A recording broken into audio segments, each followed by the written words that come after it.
আজকে একটা গল্প শোনাই, কথাগুলো মন দিয়া শুনবেন। একটা মধ্যবিত্ত পরিবারের ছেলে, সে মোটামুটি সবার সাথেই খারাপ ব্যবহার করে চলতো। সে রাত 1টা 12টায় বাসায় ফিরতো। এই কারণে তার বাবা তাকে অনেক বকাঝকা করত। আর ছেলেটাও তার বাবার সাথে তর্কে জড়িয়ে যাইতো। ছেলেটা যখন বন্ধুদের সাথে বাইরে আড্ডা দিত, তখন তার একটা বন্ধুর সাথে সে অনেক খারাপ ব্যবহার করত। ওই বন্ধুটাকে সে পাত্তাই দিত না। এইভাবে সবার সাথেই সে খারাপ ব্যবহার করে চলতো।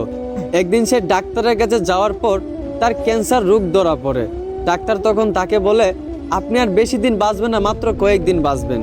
এই কথাগুলো শুনে ছেলেটা অনেক কষ্ট পাইল। প্রতিদিনের মতোই সে রাত 12টার সময় বাসায় ফিরল। এইটা দেখা তার বাবা প্রতিদিনের মতোই তাকে বকাঝকা করতে লাগলো। কিন্তু অবাক করা বিষয়, প্রতিদিনের মতোই ছেলে তার বাবার সাথে তর্কে না জড়াইয়া তার বাবার গালিগুলা মন ভরে শুনতে লাগলো। আর মনে মনে ভাবতে লাগলো, হয়তো এই বাবার গালিগুলো আর কয়েকদিন পর শুনতে পাবো না। ওইদিকে তার মা ডাকতেছে, নে বাবা ভাতটা খেয়ে নে। অন্যদিন হলে সে তার মায়ের হাতে ভাতটা এত সহজে খাইতো না। কিন্তু আজ অবাক করা বিষয়, তার মায়ের হাত থেকে প্লেটটা এনে প্রাণ ভরে ভাতটা খেয়ে নিল।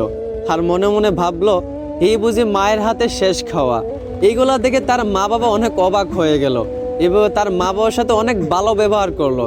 তারপরের দিন সে তার বন্ধুদের সাথে আড্ডা দিতে গেল। যেই বন্ধুটার সাথে সে সবসময় খারাপ ব্যবহার করত, ওই বন্ধুরা তাকে আজকে একটা গালি দিছিল।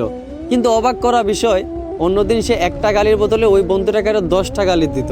কিন্তু আজ অবাক করা বিষয়, ওই বন্ধুটা গালি দেওয়ার পর সে বন্ধুটাকে জড়িয়ে ধরে কাঁদতে লাগলো আর বলল, ভালো থাকিস রে দোস্ত। এইগুলা থেকে তার সকল বন্ধুরাও অবাক হয়ে গেল। যেই বন্ধুটা কখনো খারাপ ব্যবহার না করে থাকতে পারতো না, সেই বন্ধুটা সবার সাথে হাসি মুখে ভালো ব্যবহার করতেছে। সবাই অনেকটা অবাক হয়ে গেল। ছেলেটা আগের চেয়ে অনেক পরিবর্তন হয়েছে, আগের চেয়ে অনেক ভালো হয়ে গেছে, এখন সবার সাথেই ভালো ব্যবহার করে। এইভাবে মাসখানেক যাওয়ার পর ছেলেটা আবার ডাক্তারের কাছে যায়। ডাক্তারের কাছে যাওয়ার পর ডাক্তারকে জিজ্ঞেস করে, আপনি বলছিলেন আমি হয়তো কয়েকদিন বাঁচবো, কিন্তু প্রায় 1 মাস কেটে গেল। আপনি কি কোনো গ্যারান্টি দিতে পারবেন যে আমি আর কতদিন বাঁচবো? এইটা শুনে ডাক্তার ছেলেটাকে বলতে লাগলো, দেখেন একটা কথা শুনেন, আমি ওই দিন যে আপনাকে বলছিলাম আপনি মাত্র কয়েকদিন বাঁচবেন, এই কথাটা আপনাকে আমি মিথ্যা বলছি।